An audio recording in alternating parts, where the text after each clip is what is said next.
What's up, guys? UFC 280 just happened. Guys, did it live up to the hype? Find out when we come back. That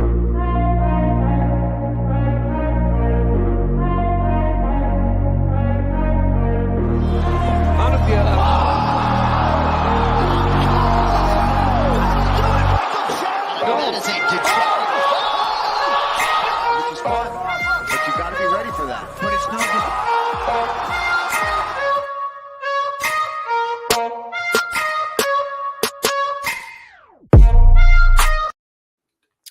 What is up, guys? Welcome back to another episode of Fist First. As always, I am your host, Steve, and we are streaming on DSM Media's YouTube, Twitter, and Facebook. Guys, please do not forget to hit that like, follow, subscribe button. As always, that will help us out tremendously. So UFC 280, the moment that we've all been waiting for, has finally happened. It finally came. It's finally gone. We got to watch a lot of excitement, guys. I'm going to break that all down for you today. But first, we're going to start off with a little bit of UFC news around the octagon, as always. So first things first here. A fight that I was pretty excited for. A fighter's return. Jon Jones. There's a lot of speculation that he's coming back in December. There's a lot of speculation that he's going to be fighting Stipe Miocic. But Dana White just shot down the idea of Jon Jones coming back and fighting in December. I honestly didn't read too much into it, but it's not looking like Jon Jones is going to return by the end of the year. Again, that December month is a pretty stacked heavyweight and light heavyweight month. It's going to be a big December still without Jon Jones. So keep your eyes open for a Jon Jones return, but is most likely not happening in December anymore. Now, another big name that I talk about quite often here, Khamzat Chimaev.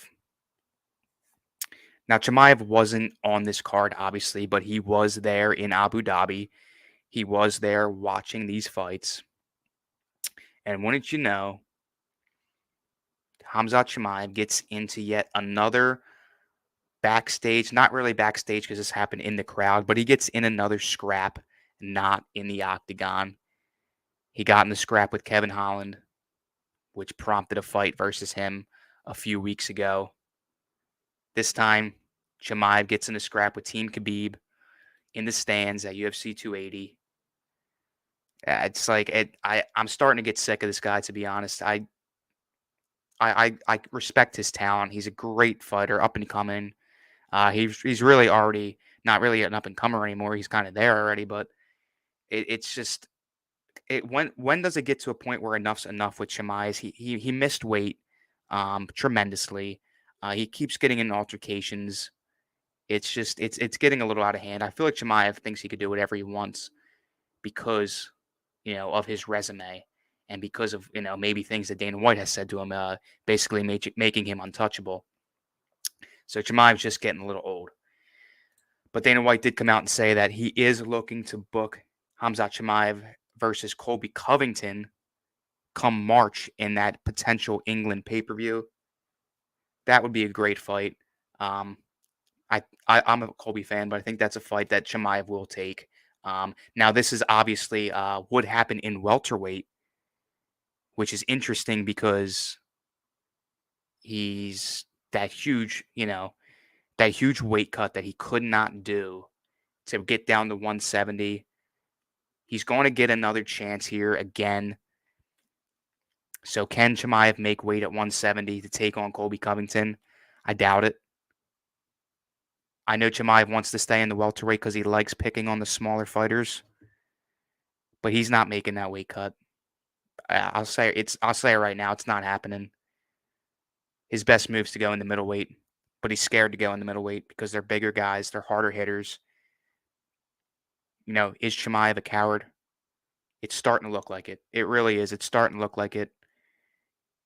I don't really see a way you can cheer for this guy unless you like that, pain in the ass kind of thing.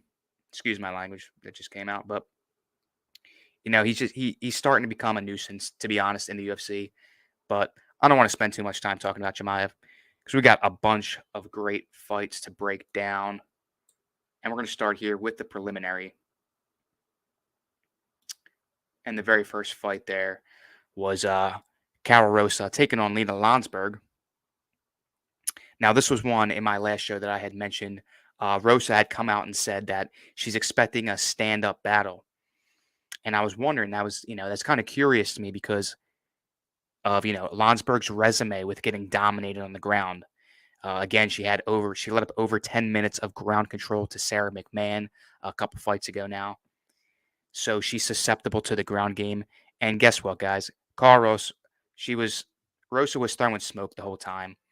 I think I really do think the game plan was to utilize her wrestling. But with that being said, Rosa did get rocked by Landsberg early in this fight. She actually got dropped by Landsberg early in this fight, pretty quick into round one there. So, did that change her game plan? Was her game plan originally to be stand up until she got rocked? Because you tend to see fighters after getting rocked, they tend to go to a game, especially if they're wrestlers, predominantly if they're wrestlers. You see, after they get rocked, they tend to stick what they're comfortable with. Obviously, Rosa is more comfortable with wrestling, but I do think wrestling was in her game plan. I don't think this was a move that she made after getting rocked.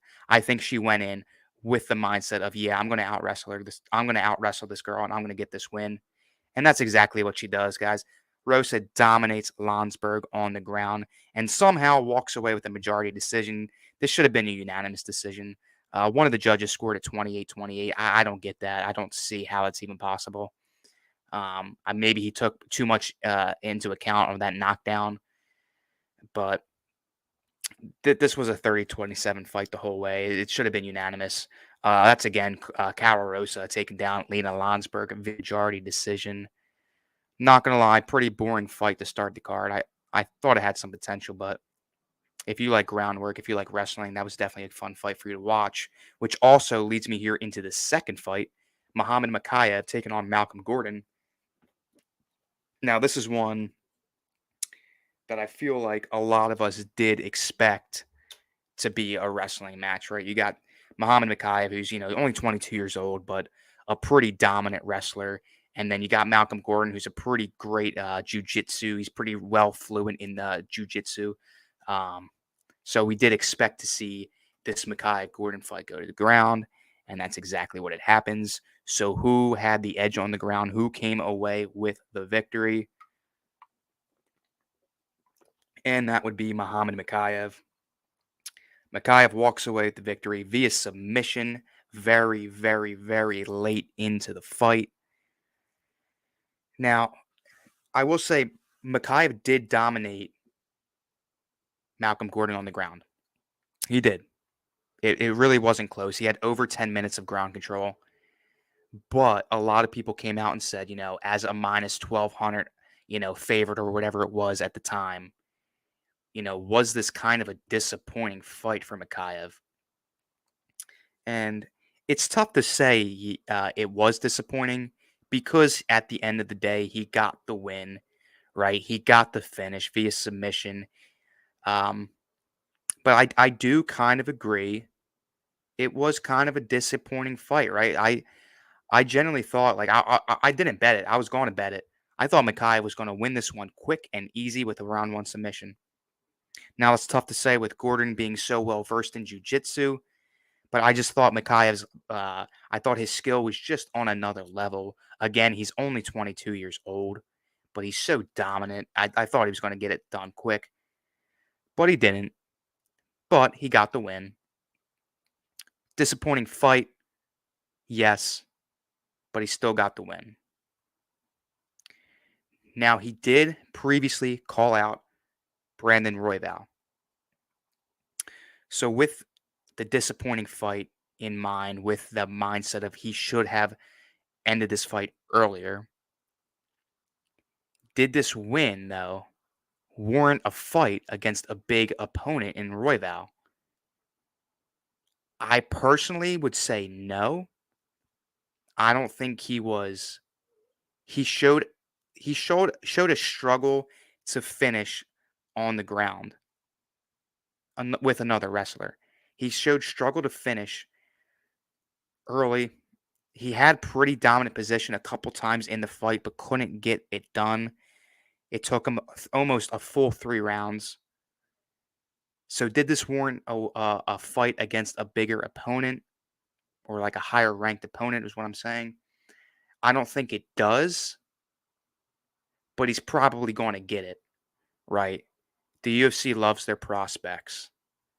The UFC wants to push these guys forward. And I think that's what he's going to do. I think Dana White and his matchmaking crew are going to try to make this fight happen, probably around the March area, probably around that England card. You'll probably see Mikhaev taking on Brandon Royval. UFC is going to give it to him.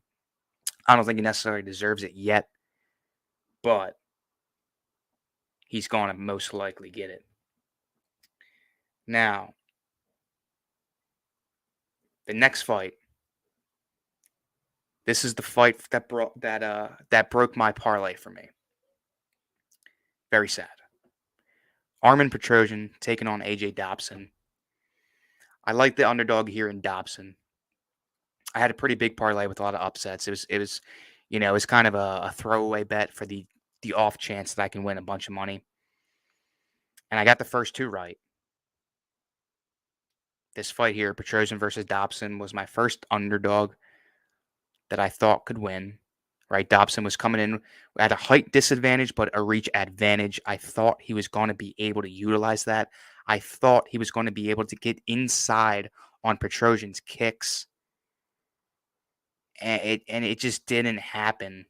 I AJ Dobson just seemed so stagnant. He looked extremely nervous. If I was AJ Dobson's coaches, I would be absolutely furious. He didn't throw nearly enough, which is funny because a good percentage of the time when he would land, it would be pretty significant land. But he could not, for the life of him, find the distance. When he couldn't find the distance early, I think it got to him mentally. He broke down, he got stagnant, and just did not do enough. Armin Petrosian landed 60 more significant strikes than him. Armin Petrosian gets the win via unanimous decision. If you didn't know that off the stats I just read you, yeah, 60 more significant strikes, completely outclassed AJ Dobson. Armin Petrosian gets the win, unanimous decision. Guys, AJ Dobson's coaches have to be furious. I think that was a very winnable fight for AJ, but a very disappointing performance for him. So that is the fight that broke my potential big money. But it's not the only one. I had a few underdogs there. And to be honest, not a lot of underdogs won in this card. It was a very favorite heavy card, which is pretty interesting. You usually see a decent amount of upsets. And before I move on here, I will say a lot of these fighters took these fights very cautiously. There is a lot of groundwork on this card. And it's going to continue with this next fight here, this fourth fight of the card.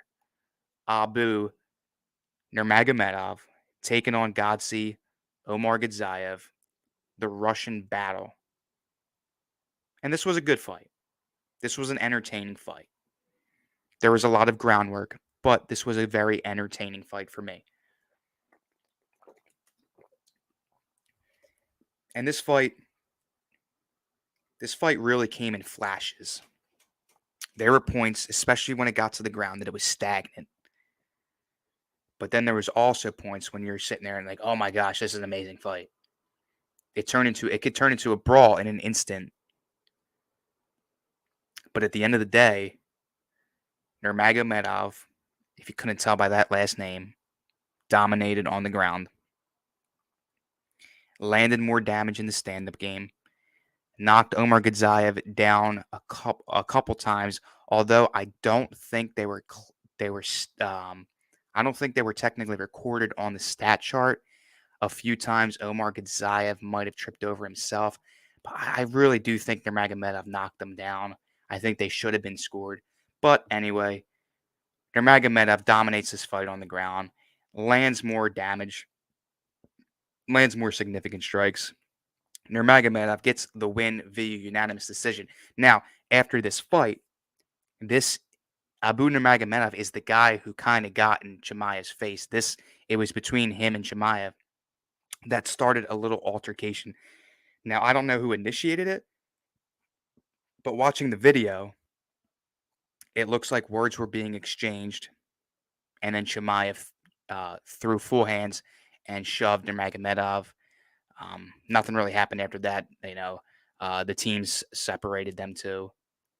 But like I said, another scum move by Chimaev, and I'm adding that to his scum resume. Yes, I actually have his scum resume because I used to absolutely love this guy in Chimaev, but he completely did a 180 in my mind, and he's becoming the scum of the UFC. Now, the next fight here after that Russian battle, Volkan Ozdemir, my upset of the night, taking on Nikita Krylov. And my upset of the night did not pay off, but it almost did. Volkan Ozdemir almost knocked out Krylov early. Early. He landed a huge shot against Krylov early in round one. I thought the fight was over. Ozdemir could not finish. And this fight extended. A very, very back and forth fight. A lot of action standing up. But clear to say, Krylov is a very good wrestler, where Ozdemir isn't really well versed on the ground. So, as I said with the Rosa Landsberg fight, after Krylov got hurt, he went to a game plan that stuck with him, a game plan that was easy for him, somewhere where he felt comfortable, and that was on the ground. Ozdemir was a sitting duck on the ground. His only chance to win that fight really was to finish him when he rocked him.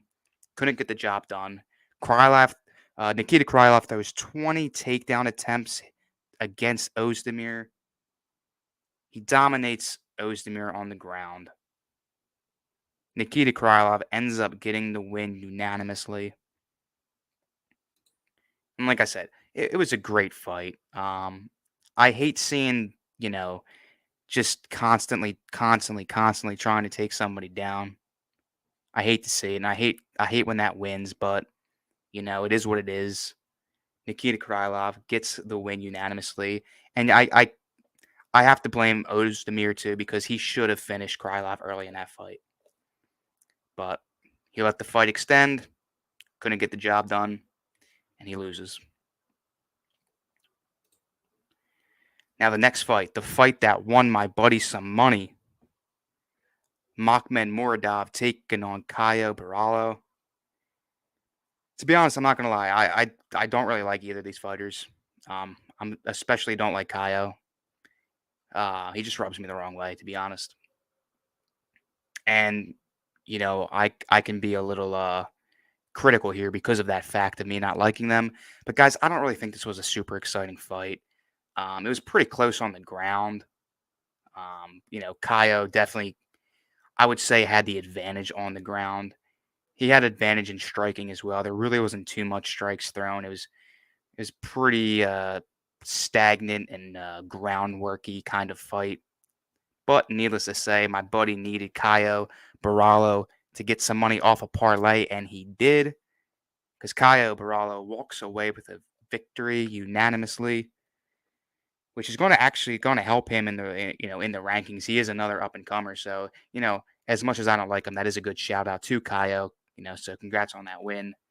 But to be honest, not the fight I was expecting, and not a fight that really entertained me. Now, moving on, not to the main card yet, but the preliminary headliner. And I got a few things to say about this one. Bilal Muhammad taking on Sean Brady. if you guys been watching, you obviously know that I am a Philly boy. I am a fan of Sean Brady because he is a Philly boy. I also think he's a great fighter. But he sh- okay, so let's start with this. Sean Brady, predominantly known as a wrestler, right? But he quickly turned this into a very fun striking battle. Now that's not what he wanted, but he showed some effective use of striking, especially in that first round, which was pretty interesting to see. I think he won that first round in my opinion. But this is where Khabib comes into play because, as I said in the last show, Bilal Muhammad has been training with Khabib for this fight, right? He knew Sean Brady was a wrestler. He wanted to become well versed in that aspect of the game, and you definitely saw it. Bilal was able to keep the distance. He was able to stuff takedowns. Now, with Bilal Muhammad keeping the distance, he had Sean Brady really throwing some lazy takedown attempts his way. Sean Brady's like his takedown attempts look kind of pathetic in my opinion. As much as I hate to say it, it's the fact that it did. His takedown attempts were pathetic. Could not do it. But he did look efficient in striking, which surprised me. But at the end of the day, unfortunately, Bilal Muhammad is the better striker. Bilal Muhammad landed a big strike on Sean Brady, and that was it.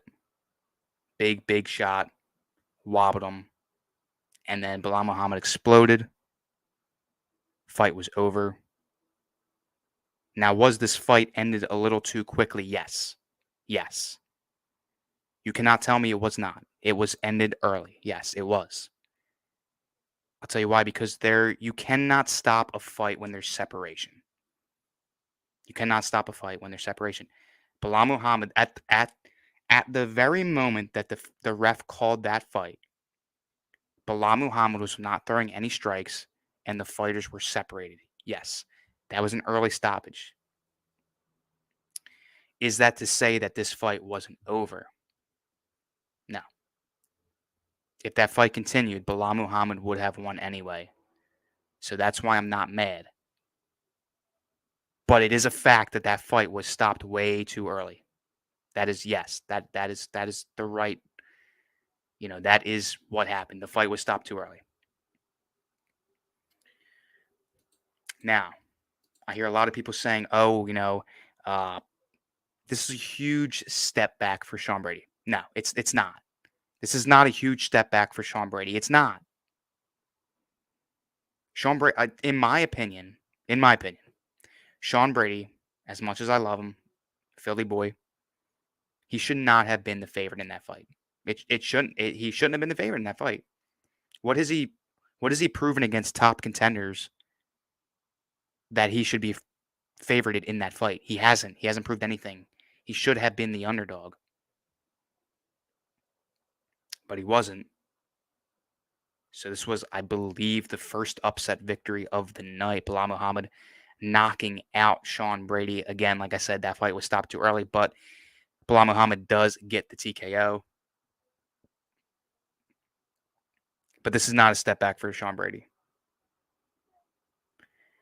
It actually is a great learning experience for Sean Brady because he now has to learn how to compete, close distance, change levels effectively against a striker. This was a huge learning experience for him.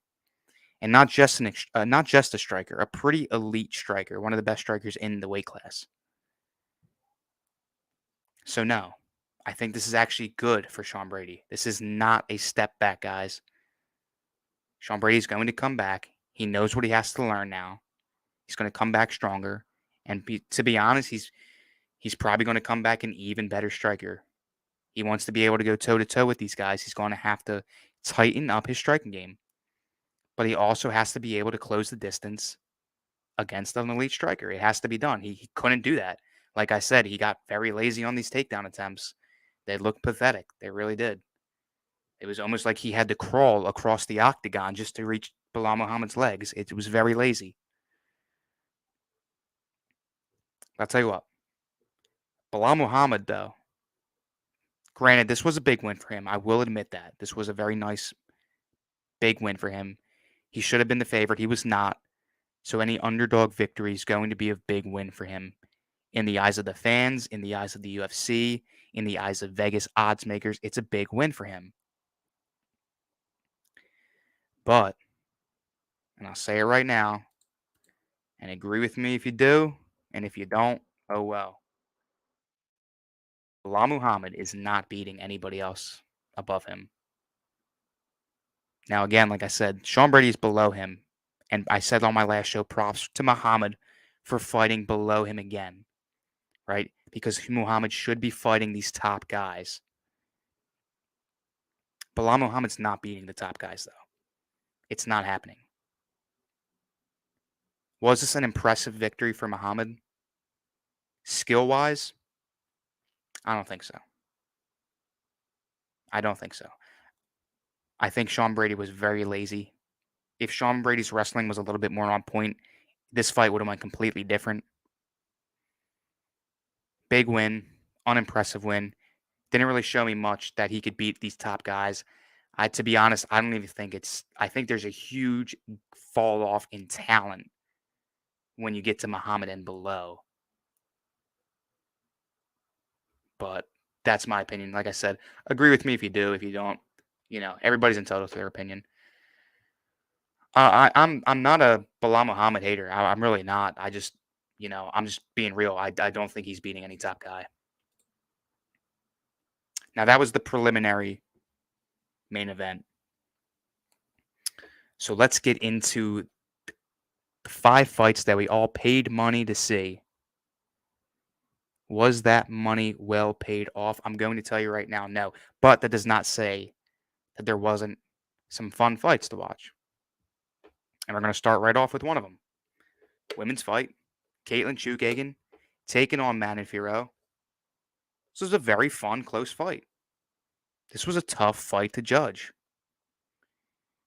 It was, you don't really see this typically with female fighters, but this was a stand-up battle. This was a striking battle. This was a brawl. Now, like one thing that you do see commonly with female fights is this fight did go to distance. So who had the edge?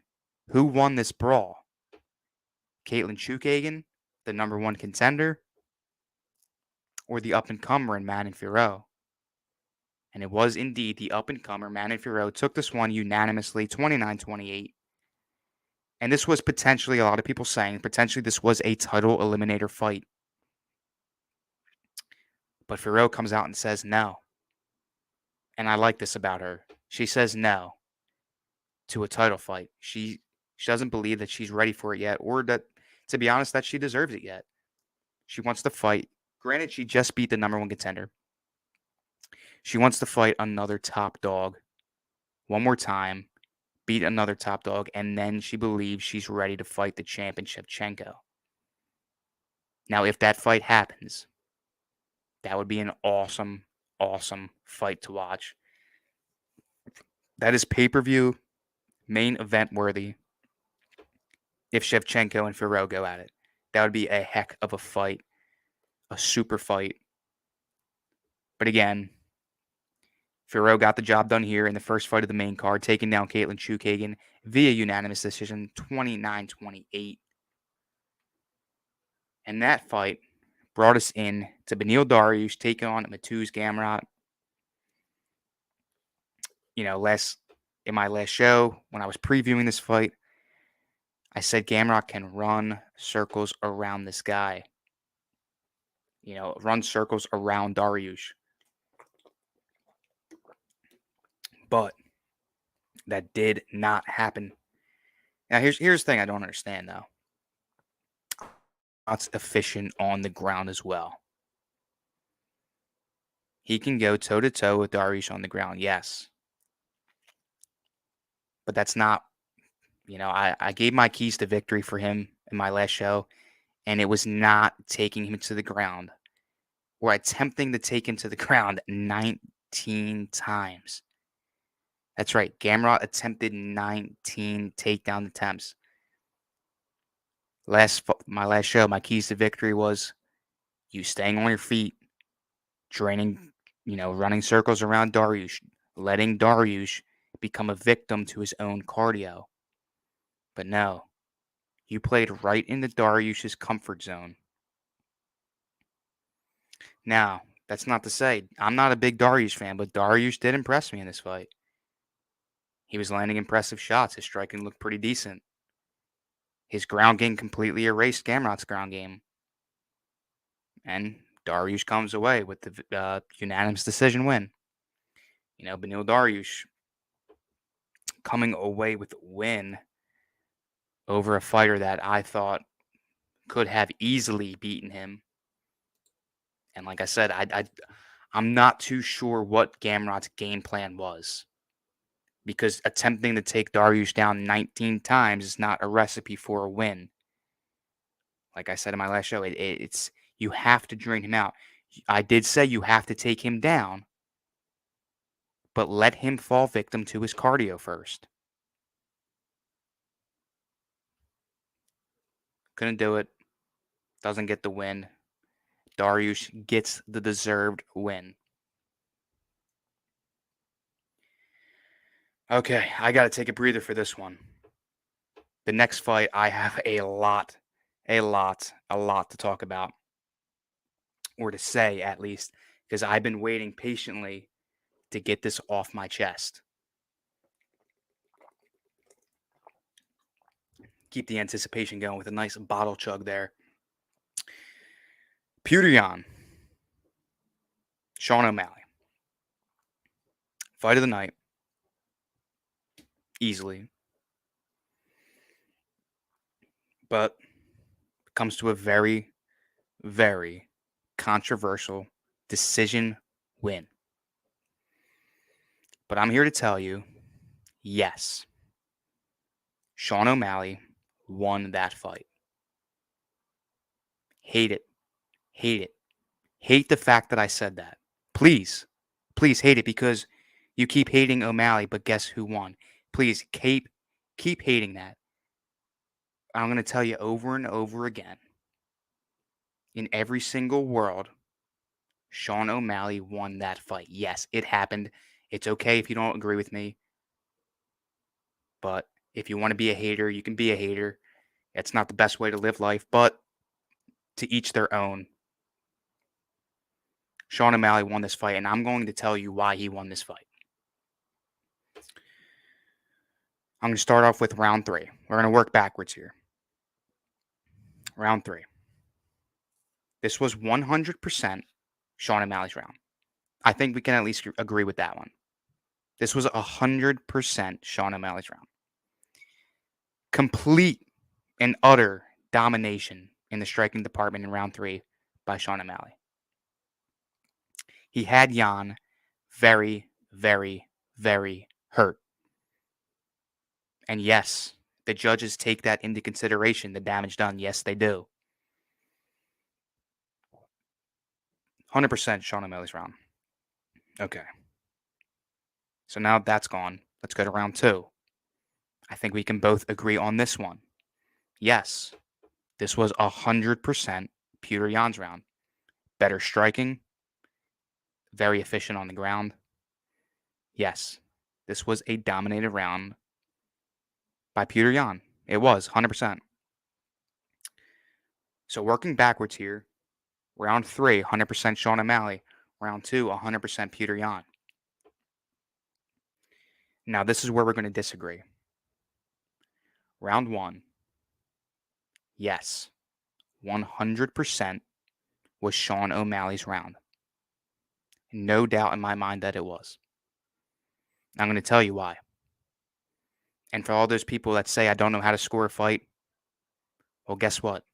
I do, apparently, because he got the win. So if you tell me I don't know how to score a fight, that's fine. God bless you because you need God in your life because you don't know what you're talking about. Anyway, Sean O'Malley won the first round, and this is why. One, think about what the judges take into consideration when scoring a fight. I made a whole video on this. One, activity. Sean O'Malley was the more active fighter in this round. Not only was he the more active fighter in this round, he maintained a good amount of octagonal control. In a very tight round, Sean O'Malley was the more active fighter. Yes, he was. Now, effective striking. Sean O'Malley, yes, was the more efficient, effective striker in round one. Yes. Now, people want to be like, Peter Yan got a takedown in that round. Guess what? You could take me down 97 times in a round.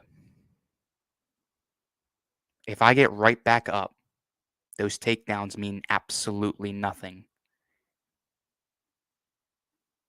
The judges judge effectiveness. I think that's a word we forgot on Saturday. The judges look at effectiveness. Who was the more efficient, effective fighter in round one? In a very tight round, it was Sean O'Malley. So, yes, 100%, round one was Sean O'Malley's round. Now, you can disagree if you like, but that is a fact. That is a fact. That is not an opinion. That is a fact. Now, with that out of the way, I've been waiting a couple days to tell you guys that that is a fact that Sean O'Malley won the fight. I can finally get that off my chest because that is a fact he won. Now, this is where I come down to earth a little bit. And I'm a very down to earth person. That's why a lot of people disagree with me because I'm down to earth. And I don't think radical. I stick to logic. And logic says that Sean O'Malley won that fight. Now, does Sean O'Malley deserve a shot at Aljamain Sterling? No. No. I said it in my last show, even if he wins now. He does not. He does not. And this is why I'm not a head in the sky, shoot for the stars fan, ride or die fan. I'm realistic. No, Sean O'Malley does not deserve a title shot. Is he going to get it? Yes. Because according to Dana White, whoever won this fight was getting the next opportunity at the belt. Now, Dana White, after this pay-per-view, did have a very rude altercation with a fan, telling that fan or reporter that he doesn't know who Aljamain Sterling's fighting next. But according to what he said before this pay-per-view, it would be Sean O'Malley. But I do believe Sean O'Malley needs to fight Chito Vera one more time. He has to fight him, and he has to beat Marlon Vera one more time. And then that's when he gets a shot at the belt. Now, with that being said, can we at least put a little bit of respect on his name, though? Whether you like him or you don't,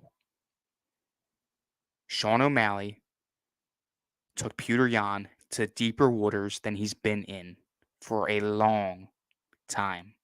A long time. He threw Peter Yan in the ocean with a brick tied around his foot. He took him in deep waters. So if you don't agree with him winning, at least give him the respect that he deserves. And if you watched his post-fight interview, he is the humblest guy. He is one of the humblest fighters you can ever think of.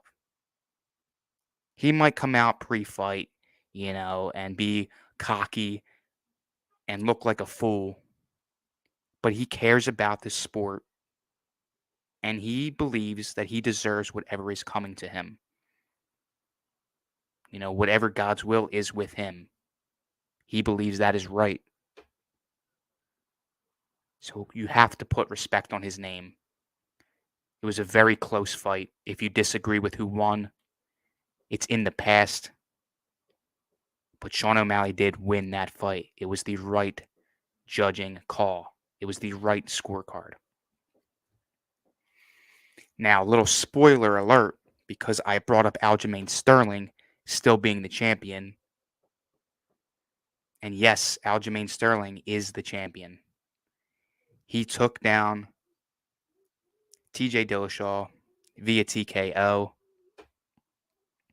Now, TJ Dillashaw dislocated his shoulder very early on into this fight. Apparently, he's had a shoulder injury since April and refused to bring it up to anybody. So it is indeed his own fault. To be honest, TJ, he needs to retire at this point. I don't think his body can take it anymore. Once you become so used to PEDs, your body cannot take this anymore. I think the weight cut was a little too much for him. I think he needs to retire. He should have brought up his shoulder injury because you can't fight. He fought with one arm for a round and a half. You can't do that, dude. So Aljamain Sterling does get the win via TKO. Now, I see a lot of people saying this was an absolutely dominating performance by Aljamain Sterling. No, no, it was not. It was not. Was it a good performance? Yes. You're going to have a good performance with a guy with one arm. Yes. Was it a dominating performance? No. If you threw in a guy with one arm, literally one arm, against a top guy, the guy with one arm could be the strongest guy out there. And if the other guy wins, the guy with two arms, it's not a dominant performance. It's not. He could beat his butt. It's not. It's not a dominant performance. But Aljamain, fake champ, backpacker Sterling is still your bantamweight king. And I really don't know what to say about it, to be honest. To be honest, I didn't really want TJ Dillashaw to win. I don't think he really deserved it. But guys, Aljamain Sterling doesn't deserve this belt. Fake champ. That's what his name is. It is. Like I said before, agree or disagree. Aljamain's a fake champ. Wins the belt via disqualification. Loses a fight to Peter Yan, but the judges score it wrong. Now he beats a guy with one arm. But again, it took him a round and a half to beat a guy with one arm. A round and a half. It should have taken under 2 minutes to take down TJ. Took him a round and a half to beat a guy with one arm. But hey, fake champ stays champ. And, TJ Dillashaw, cheaters don't win. It's as simple as that. But it's very interesting and curious to see what is next for Aljamain, because even though Dana White said it, I don't know if it's going to be Sean O'Malley. I really don't. But, Dana White said it, so we'll see. Now to the main event. And I wish I had a snoozer alarm.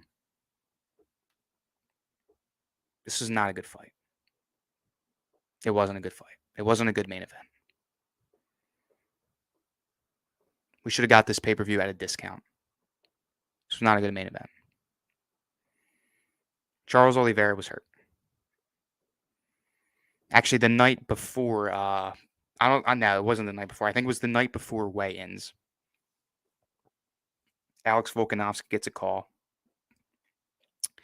and the UFC tells Volkanovski to be ready because one guy is struggling. One guy is struggling to cut this weight, struggling with health. If you couldn't tell who it was in that fight, it was clear as day it was Oliveira. Oliveira was hurting. He looked weak. And guess what? What did I say in my last show? Makhachev is going to win this fight with his hands. Now Makhachev gets the win via submission here, but that's not until he rocks Oliveira. Oliveira has, you know, he's been able to steamroll this division by the ground game and getting rocked and taking the fight to the ground after getting rocked. But once he got rocked by a wrestler with the grappling and submission skills as Makhachev, it was over. Oliveira gets stung. It's over. Especially with him being not okay, being weak, the suffering from that weight cut. This fight was over before it started. To be honest, Oliveira's tap was way too quick. It was way too quick. I don't even think I'd have to. I mean, I rewatched it a couple times. I maybe I have to get a different angle. I don't know. It looked like he tapped before the submission was tight. It looked like a super quick submission for a guy who's so comfortable on the ground. But Makhachev, Islam Makhachev, is now the UFC lightweight champion by default. Yes, he is the default champion. He don't deserve it. He don't, but he is. I accept it. He got an impressive win over a weak guy. I accept it. Yes. But he is the default champ. But now he has to go deal with Volkanovski. So Islam, have fun dealing with Volkanovski. You better hope you can sting him, because he ain't gonna let you take him down. He's gonna run circles around you. He's too quick for you, Islam. But yeah, UFC 280. It's not necessarily the card I expected. Obviously, you had TJ Dillashaw's injury. You had Oliveira looking weak. You had Beneil Dariush taking on Mateusz Gamrot, which, it could have been, a better fight. But really the only two fights that really were enjoyable, really enjoyable, was Petr Yan versus Sean O'Malley, which was the fight of the night. And then that very first fight of the main card, Caitlin Chukagian taking on Manon Fiorot. But it's still the UFC. I still enjoyed every single fight. Did it live up to its hype? Like I said, probably not.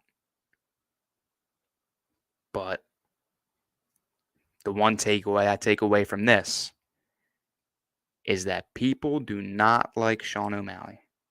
And I don't know why. But I'm going to end the show. Well, first of all, obviously, I appreciate you guys keep checking me out. Appreciate you guys keep watching me. You can check me back on Wednesday. We got a great UFC fight night to preview. But I want to end this show by silencing the haters. Sean O'Malley is good. Sean O'Malley won that fight. And I'm going to end it right now. Sean O'Malley, at some point soon, and get ready to get triggered, Sean O'Malley is going to be your bantamweight champion very soon, and you are going to have to deal with it. So time to be silent, haters.